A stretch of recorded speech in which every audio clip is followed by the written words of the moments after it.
Hi there. Welcome to the Rome-Floyd Chamber Small Business Spotlight. We are broadcasting from our remote Hardy Realty Studios, and we work in cooperation with the Rome News Tribune. I am Roger Manus with Rome Business Radio. I'm Jeannie Krieger with the Rome-Floyd Chamber. Hi, Jeannie. How are you? Good. How are you, Roger? I'm doing great. Appreciate you joining us as always. We got a great group assembled today for our podcast to discuss the business community here in Northwest Georgia, Rome and Floyd County. You want to take us around and introduce everybody there, Jeannie? Absolutely. So we have Mark Van Leuven with OTR, and he's going to talk to us a little bit about the Rome International Film Festival. And we have Sarah Husser with the Cancer Navigators for Northwest Georgia. And they have some exciting things going on right now with RIFF and the holidays. And so she'll tell us a little bit about that, which is exciting. My coworker here, Thomas Kislet's on with us, and he's going to talk a little bit about all that he's involved with. And then Sunny from Sunflour Bakery, who is so awesome. We're excited to have her. And she's going to tell us some great things that are going on for the holidays as well. Hello, everybody. How are we? Afternoon. Great. We are Zooming. We are virtual. So you'll hear different audios from different sources, and that's just fine in 2020 as we all muddle our way through. But it's a great group we've got assembled. Sunny, I want to start with you. Tell me a little bit about Sunflour Bakery. I know you've only been open for a year or two, correct? Right. We're open about a year and a half now. And we've COVID changed a lot of things. It actually was good for us in the long run because people found us because of a few internet sites that Rome Curbside and Delivery was a great exposure. And people asked questions and said, "Oh, I've never heard of you." So that helped get us on the map. Joining the chamber has helped get us on the map too. We're kind of way down here in the Netherlands of Fifth Avenue or in the River District, but we've really enjoyed being in the district. And there's a lot happening over here now too. Soon after we came, Aventine came. The founder's been here for a long time, and then things are looking up over here. Cabell Sweeney's around the corner, and there's some new stuff going on down the street. So we're excited to have been kind of a pioneer over here. And so yeah, we've got COVID. The great thing about COVID, not that COVID's great, but a good thing about COVID was that people discovered outdoor dining again, and that's all the dining we have because we're so small. So it's really helped us out getting people to know our patio and. Therefore, getting to know us a little bit better too. Yeah, you're jammed in there to some small square footage, but yeah, people can dine outside, correct? Yes, sir. Yes, sir. That's all the dining we have is outside. Yeah, and this time of year is just beautiful. So, and one of the things I noticed was I'm intrigued by the way you spell sunflower as a bakery. Mm-hmm. It's Flour. It's very creative. Yeah, it's a little play on words. Okay, let's go around the room. Sarah, tell us about Cancer Navigators. What the good work you guys do over there. Cancer Navigators provides free resources and services to cancer patients in Floyd County and in the entire region, Northwest Georgia and Northeast Alabama. And some of our services are counseling. We have a counselor on staff that provides free counseling to patients. Transportation assistance. We're able to give bus vouchers and gas cards to patients to assist them with transportation. Liquid nutrition for those that are undergoing active treatment and struggling to eat. We're able to give out the liquid nutrition. We have the wigs, caps, and hats. We were doing retreats, and we are planning to have a virtual retreat in the near future. And then we have a support group every Friday that is now on Zoom as well. So we offer a variety of services and are also there for the caregivers as well, and to help our mission and our tagline is to ensure no one journeys through cancer alone. Wow, that's fantastic. So you guys obviously a nonprofit, but that's, the chamber is about connecting businesses and community. And so it all works hand in hand, doesn't it, Jeannie? It absolutely does. And this is a great example of when they first got started, they used the chamber space to get everything in order as they were ramping up. And it's just been very encouraging to see how they've grown over the years and the great services that they're able to provide to the community. Well, and we will circle back around to both Sunny and Sarah. I'm going to get tongue-tied, but to discuss maybe some things that are going on special in both of your worlds, maybe around the holidays. But Mark, now let's talk about RIFF, the Rome International Film Festival, which is ongoing. right now in Rome. It ends November 22nd. Basically, with the exception of the premiere event of Electric Jesus, which was in Rome, everything else is virtual. So talk about the challenges of having a COVID film festival. You said it best. There are lots of challenges involved with having a virtual film festival. This is our 17th year of having a Rome International Film Festival in Rome, and one of the greater aspects, one of the nicer aspects of having a film festival is it's not just about going into a theater or an auditorium or a screening room to watch a film, but to do that in the sense of community with your neighbors, your family, your friends, people that you've never met before, cast, crew members from those productions, and people who are up and coming within the film industry. It's an opportunity for fellowship in person ordinarily. Now, COVID has presented a unique set of challenges this year. We do have to go to a virtual format. It's something we've been discussing for the better part of the year with some of our other colleagues in film festivals, all the way from Tribeca to Cannes to Sundance, all the way to some of the Sidewalk Festival over in Birmingham. The Rome International Film Festival is also pursuing that same avenue, but we've got a great lineup of films. Got a great lineup of films from anywhere from your shorts, your animated experimentals, your narrative feature lengths. We probably curated close to 1,000 films and distill that down to several dozen. So it's quite a task. And Thomas is also one of the judges has screened some of these films. He can also tell you what a challenge it is to just find that right set of films that we think will appeal best to Rome and the Rome community. Thomas, you want to weigh in on your film abilities? No, I'm just grateful to have the film festival actually happening this year. And yes, it's virtual, but we got the one live event in. We're grateful for that, and it's just another sign of things are happening in Rome, even during the pandemic. We have a thriving district. Just a few numbers. For the past 4 weeks, we recruited 10 new members for the chamber, and half of them actually come out of the river district. So, in my opinion, this is a booming area. We have a international film festival going on at the same time, putting Rome on a global map, just like as you see in Mark's background there. And then, we have a thriving and very active nonprofit world too. The Cancer Navigators is a prime example for that, and we want to encourage people to shop local, and we want to tie in nonprofits as well. Right now, it's Christmas time, and Sarah will probably talk to that aspect a little later. Also, but we just want to encourage everybody and all the donors to shop local.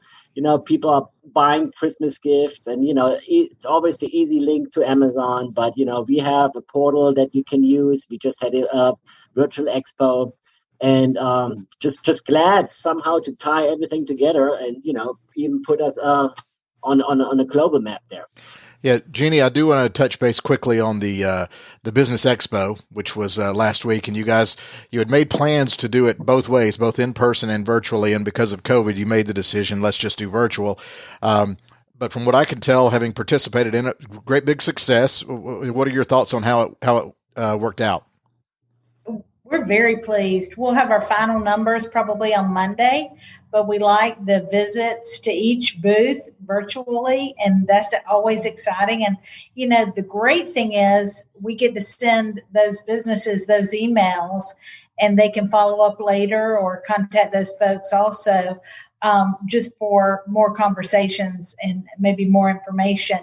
And I think that, it was the right decision, absolutely.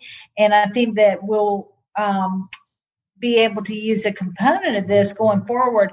And that's what happens time after time. I imagine RIFF will come back in person and it'll be as grand as ever, but they might always use a component of coming together virtually to watch some films also, because you can broaden your audience that way. And it's just smart to, kind of step out and try it and work out the any kinks in the system ahead of time, but be ready to do that going forward. I think that's where we're headed. So.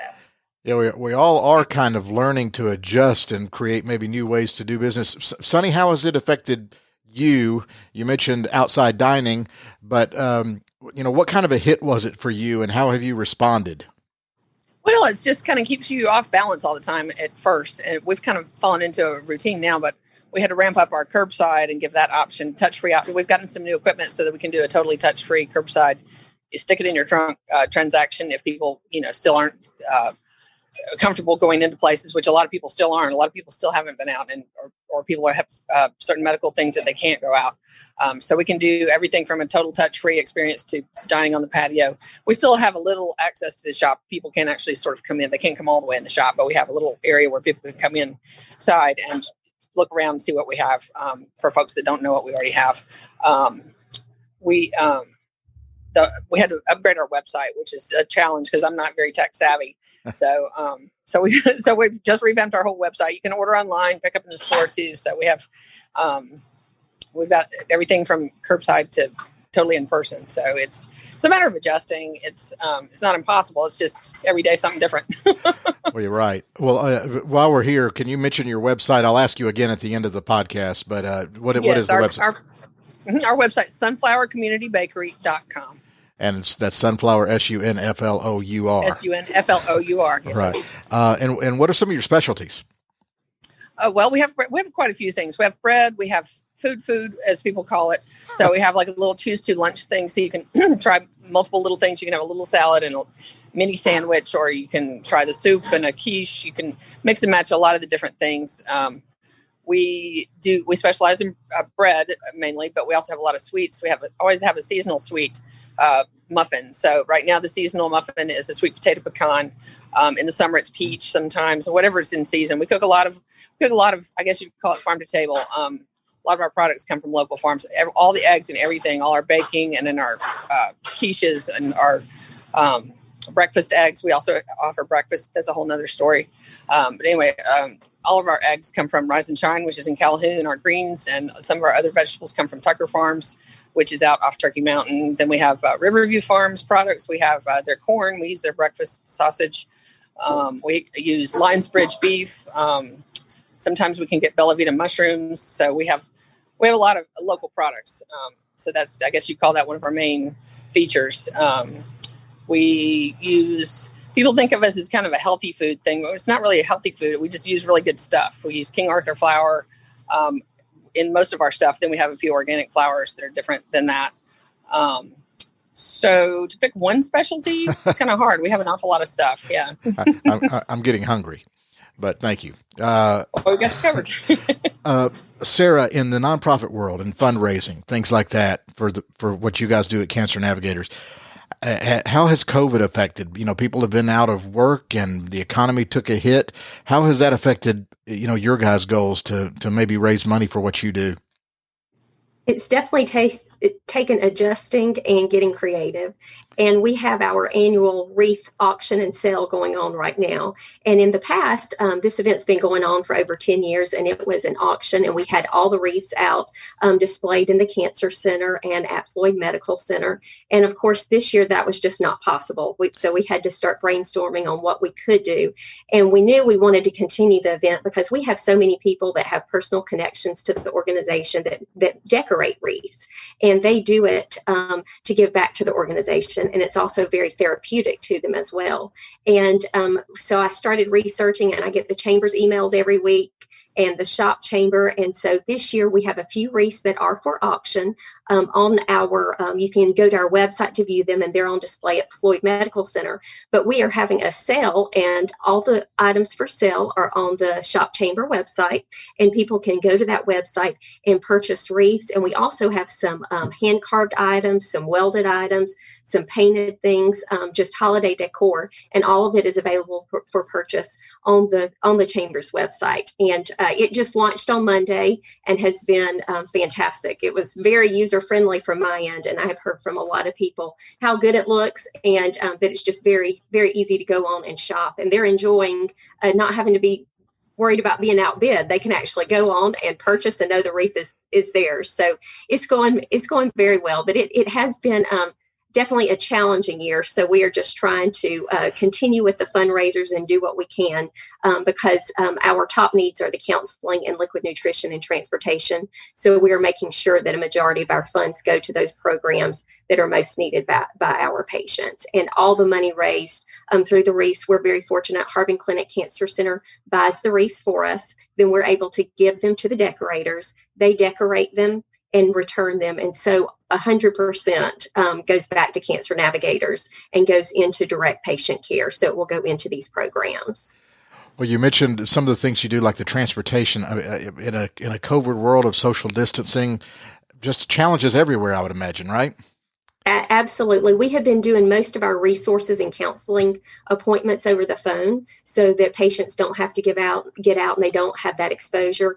We are taking the items down to patients' cars so that they don't have to get out. And so we've been trying to limit their transportation so that also the assistance we're providing is going for them to get back and forth to treatments and appointments, but then also so that they are not, having any potential exposure. Yeah, Mark, doing RIFF virtually is that basically people can go on, they pay a fee, and then they just have access to all of these movies on any of their platforms? Absolutely. RIFF is probably one of the, as far as festivals are concerned, in the unique position of being able to make an even segue from a physical presence to a virtual presence, because of the fact that you can screen things anywhere. You can screen it at the theater, the auditorium. You can screen it at home, in the comfort of your home. The fact is, we've probably done a lot more screening at home over the last few months than people have done in the prior 10 years, just because of the lockdowns, the quarantine, and so on. But we have made a pretty even segue from an actual physical festival to a virtual format, which we're pretty proud of what we've got put together. You can go to the website, which I'll repeat now as well later on. It's riffga.com. It's www.riffga.com. And you go to the website, it'll take you right to the link that you can purchase your virtual pass for a nominal fee. It entitles you to everything that we've got for the next 10 days. We're pretty proud of what we've selected. You've got a good mix of films, shorts, independent, experimental, films for pretty much every taste that's out there. It's not going to be the same as the physical presence, and it's presented a unique set of challenges like every other nonprofit and business out there. One of the big things has been the sponsorship element, but the great thing is, in a town like Rome, we have had some people come together and put a lot of love and, of course, funds into supporting this endeavor this year. And that's the stage for us going forward next year when, hopefully, cross your fingers, we will be back to a more traditional form of film festival. Well, and one of the advantages of it, if doing it this way, one advantage I see is there's no conflict for the person who wants to see this screening and that screening, because if they're on at the same time, you're not having to make a choice because it's online now. No, you're absolutely on button on that. Even for those of us who have screened the films and we've seen them before and we'd like to go back and see it again, one of the greatest joys from being part of the board and part of the group of folks that put these festivals together is to sit in the audience and see if people react the same way that we react, to see if they like it as much as we do. It doesn't always work out like that, but it does give us an idea. It gives us a gauge of audience reaction. And that's one of the greatest benefits of a film festival for the cast and crew of a film to come into town and see how it works. I mean, you have test audiences. You have, okay, did this scene work? Did this scene work? Did this sound? Maybe we need to tweak the finale. I refer to the Rome International Film Festival, like a lot of its colleague festivals, if you want to call it that, as the veritable minor leagues of filmmaking. This is where you see it at ground level. This is where, you have people who are just stepping into the role as filmmaker, coming out of film school, maybe people who didn't go to film school at all. Maybe they just put together some sketches and did a really good job, or a not so bad job at putting something together, and it got submitted. You also have people who are veteran filmmakers who step back a little bit from the more traditional blockbuster filmmaking experience, do something on a more limited scale, and trying the waters in a town like Rome or a town like Birmingham, a town like Orlando. And if it works, if something, they're not able to put as they don't have to put as much investment in something like this. They're testing it out here, put the feelers out there and see if it works. And if it does, maybe they're able to secure the funding for an even larger endeavor to make it a bigger go of what they've got. That's one of the things that makes RIFF unique at this level. Well, it's a good thing I'm not involved in judging or I guess selecting the films, because my criteria would be like, are there horses, car chases, or does anything blow up? Well, we've had a fair selection of those films. Initial point, yes, that's one of the great things is to be able to sit in the audience and see the people reacting to it. In this situation, you don't have the audience, but you can see as many films as you want. Don't have to worry about showing it this time. I'm going to miss it if I go with this one. Roger, one of the things I love about RIFF is, which Mark alluded to, you're able to see that talent that maybe is just starting out. Last year, Danielle Deadweiler was at the City Auditorium with her movie premiere, and I follow her now on Instagram, and I am convinced she's the real deal. She's going to make it big at some point. She's just a very talented actress and was so kind and willing to talk to everybody and, do pictures. And it's that sort of thing when you can watch these films and then, see the talent that is there and then follow them in the future with their careers. That's very gratifying. And I, like Mark, think RIFF is something so special for our community and the fact that we have this. And I was at the College and Career Academy for Rome City Schools, and they're going to have a whole film production area because so many young people are interested in filmmaking because it is such big business in Georgia right now. So I think RIFF is kind of the icing on the cake, if you will, for the whole film industry endeavor. It's really positive. And if I could tap into that notion, what you said there is absolutely right, Judy. We don't just have one set of studios in town. We don't have one studio in town. We have two studios in town, unless we've gotten more sense. And we've got Brand Red and we've got Cam Studios. And one of the things we see the fact is Georgia is the new Hollywood. We are at one of the new epicenters of that experience in Georgia. The fact that we've got two studios, the fact that we've got a film festival, the fact that we are attracting the talent. We have people like Clint Eastwood coming to Rome, not just once, but twice to scout for locations. People of that caliber. People like Danielle Deadweiler, who's an up and coming. We have the daughter of, I can't think of what his name is, one of the original Count Basie orchestra guys here last year. Just hobnobbing with people. I mean, people from films and musical venues, old, present, new, and future forward, they're coming to Rome. It translates a lot economically for the community and artistically. And to me, RIFF is a perfect fusion of combining that whole economic and artistic those elements and bringing together something that can make this community even more vibrant and beautiful. Well, and don't forget, of course, a few years ago, Burt Reynolds, the late great Burt Reynolds, came to town as part of RIFF, and one of his last festivals too. And the premiere movie that you actually were able to do the live event to launch this year's RIFF, Electric Jesus, actually stars Judd Nelson of Breakfast Club fame and Brian Baumgartner, who I know is, and everybody else knows, is Kevin Malone from The Office. So yeah, and what's also interesting to me is because we share a name with Rome, Italy. When people do start talking about film festivals, and you mentioned Sundance and Cannes and Rome, I wonder if their first thought is Italy. But no, you should mention that when they submit. We just put that on our film submit website. We use is Film Freeway, and real fast. In previous years, we hadn't really mentioned anything about, hey, there is a distinction. There's Rome, Italy. There's Rome, Georgia. We now have a little check mark where we say, where we're asking the filmmakers, you do realize that this is not Rome, Italy, this is Rome, Georgia. And we have had some people check mark, oh, no, I had no idea. But still express an interest in coming to Rome, Georgia, because it piques their curiosity. Yeah, it's about branding. All right, let's shift gears here a little bit and just let's talk holidays coming up. We want to shop local. We want to shop Rome. We want to shop Floyd. We want to help out local businesses and nonprofits. So while RIFF is going on, jump online and support it. Watch films. Sonny, what have you guys got going on special here as we move toward the holidays? As we move toward the holidays, we're finalizing today our Thanksgiving menu. So we will do sides We might feature a meat, but we tend to focus on the sides. We'll offer those, and we'll get those published today. We got to finalize that, improving on what we did last year. And so we'll have Thanksgiving menu, and then we'll offer things, gift baskets and things like that during the Christmas holidays. We also offer gift certificates like we do all year long. Somebody came in yesterday and bought 9 gift certificates for their office. So that's kind of a popular thing for people to do. Of course, I'm looking at my thing here. Looking at my notes. That's okay. And we'll have a few more seasonal sweets too as we get closer to the holidays.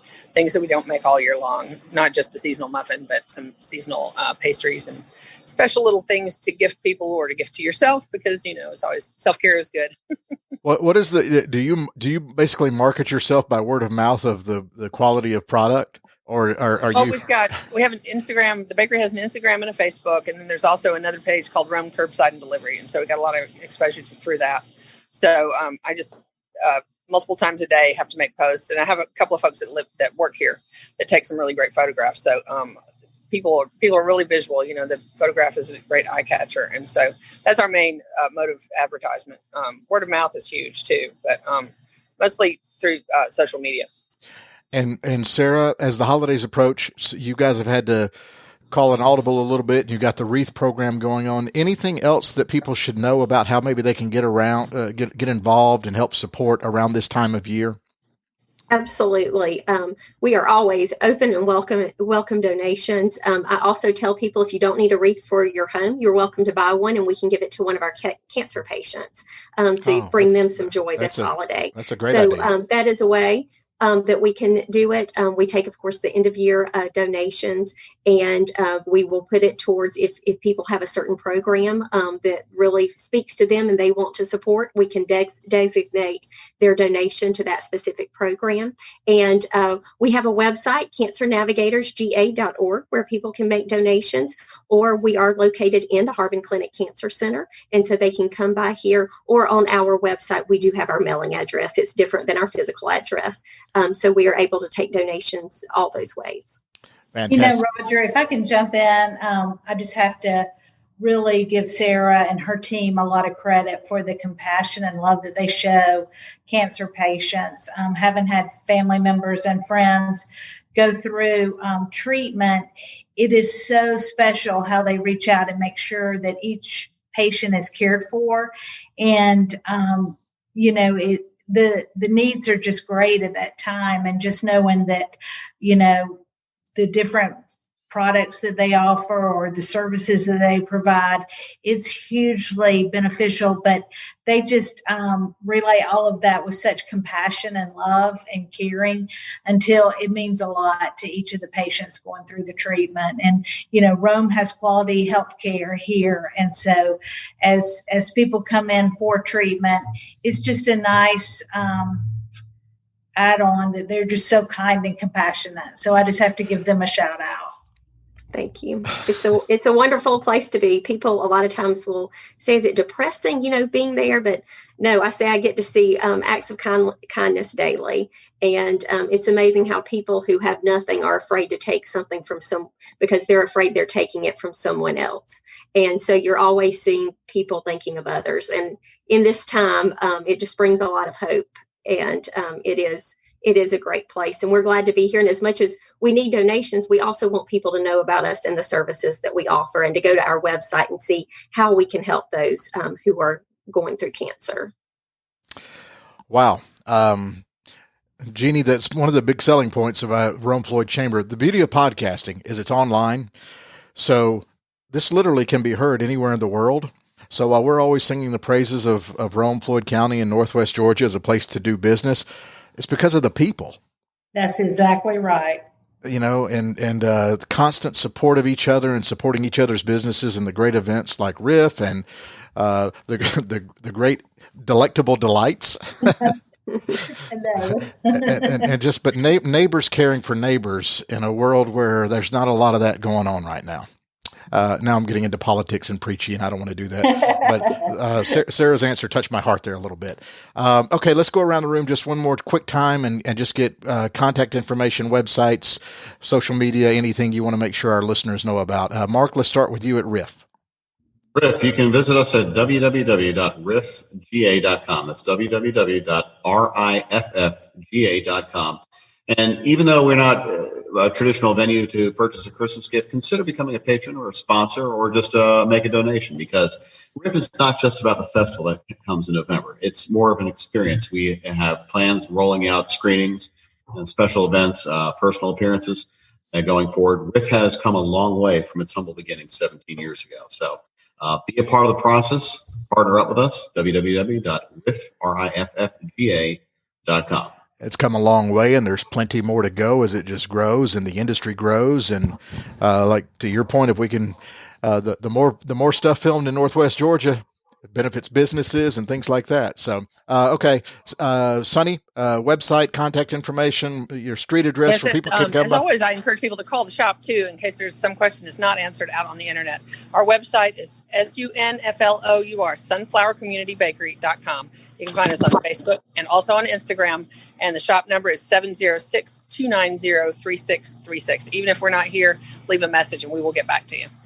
And Sarah at Cancer Navigators, how can people get involved and help support? Absolutely. Cancer Navigators, our website is cancernavigatorsga.org. We also have a Facebook page, and then we're located on the 3rd floor of the Harbin Clinic Cancer Center. And then people are welcome to call us. We're open from 9 to 5, Monday through Friday at 706-509-5040. Thomas, I didn't want to say goodbye without checking back with you. You got anything you want to chime in here before we wrap it up, Thomas? No, just shop Rome, shop local. Visit us at www.romega.com and find our link to our shop Rome-Floyd online portal and check out the little goodies there. And yeah. Thanks, Thomas. Jeannie, this was a great group you assembled. We talked. That was a great conversation.